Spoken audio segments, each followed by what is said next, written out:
मुझे शुभांशी महापात्र आमको यहीपरि सार केबे भी मिलबेनी आमको एमती सार मिलचंती सेटा आम पई बहुत बड़ कथा आमको जेतिकी सार स्नेह ममता देचंती आ के देना बापा माँ ठार भी सार आमको अधिक भल पाती जिते जहाँ असुविधा पड़े सार आमको साहाय्य करती सार विषय जिते कहले भी किसी धरा जीव ना सार आम एते कर कहीं भी करना सार आमको एते स्नेह ममता दिखती जे के आज पर्यंत के मारी भी ना मु 2 वर्ष है पढ़े मु सार को बहुत भल भाव चिन्ह सार केते भल जे जिते वर्षा पकाए संध्या बेले से आमको नहीं घरे छाड़ी दिखती जिते जी न खाई आसो खाइबा दिखती सार बेगर सार आमको कौटी भी मिलबे मु ठाकुर को डाकुची से सब बेले एमती भल रही था। पुरातन छात्र पुरातन छात्र आम एक संगठित भाव में जी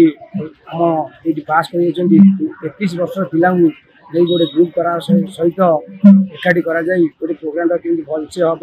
सार को जिते परिश्रम कर गाँव दीर्घ 35 वर्ष है ये स्कूल को छोट रू बड़ कर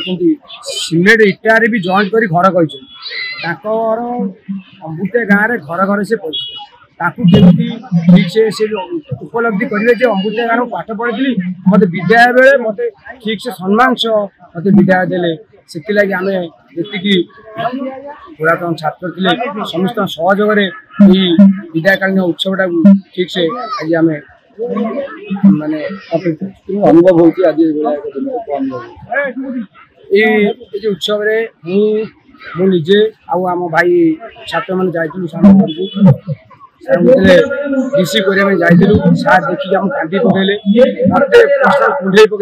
कुंडे पकड़े नुआ आस तेणुक सार जाऊँ इच्छा ना जी सार भी चाहूले सार भी आज कहले ज्योति मुझे जाऊँगी स्कूल मु कारण ये ब्लॉक ग्रांड स्कूल एटा आउ कई पोस्टिंग नहीं जो 2 वर्ष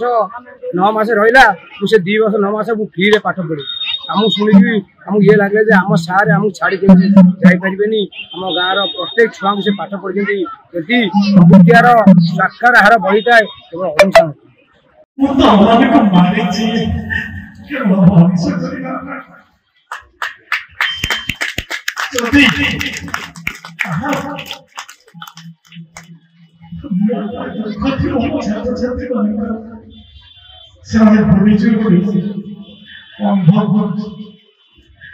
विशेष कहना चाहे मनीष भाई परिचय मोर जो प्रयास था मनीष समय अतिबाहित